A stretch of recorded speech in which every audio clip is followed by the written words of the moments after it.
পূজায় বিশৃঙ্খলা করে একটি মহল সাম্প্রদায়িক সম্প্রীতি নষ্টের চেষ্টা করছে বলেছেন পুলিশ মহাপরিদর্শক বাহারুল আলম। আশ্বস্ত করেন পূজার নিরাপত্তা নিশ্চিতে কড়া নজরদারি রাখা হচ্ছে। অপ্রীতিকর ঘটনা রুখতে সতর্ক আছে পুলিশ সদর দফতরের সংবাদ সম্মেলনে তিনি এসব কথা বলেন। বাহারুল আলম বলেন, সারা দেশে গত 1 থেকে 29 সেপ্টেম্বর পর্যন্ত দুর্গাপূজাকে কেন্দ্র করে 49টি বিচ্ছিন্ন ঘটনা ঘটেছে। এসব ঘটনায় 15টি মামলা হয়েছে, গ্রেফতার করা হয়েছে 19 জনকে। জানান, সামাজিক মাধ্যম সহ সাইবারে কঠোর নজরদারি করছে পুলিশ। বৈষম্য বিরোধী 55টি মামলার চার্জশিট দিয়েছে পুলিশ, বাকি মামলা তদন্ত করা হচ্ছে।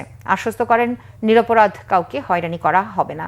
জানান, থানায় ভুক্তভোগীদের কোনো অভিযোগ পেয়ে মামলা হিসেবে গ্রহণ না করে প্রাথমিক তদন্তের নামে কালক্ষেপণ করলে সংশ্লিষ্ট পুলিশ অফিসারের বিরুদ্ধে ব্যবস্থা নেওয়া হবে। বলেন, অন্তর্বর্তী সরকারের প্রধান ও সবচেয়ে বড় এজেন্ডা জাতীয় নির্বাচন, আর নির্বাচনকে ঘিরে অনেকেই অস্থিতিশীল পরিবেশ সৃষ্টির চেষ্টা করছে। এটি দেশের বাইরে থেকেও হতে পারে বলে শঙ্কা তার।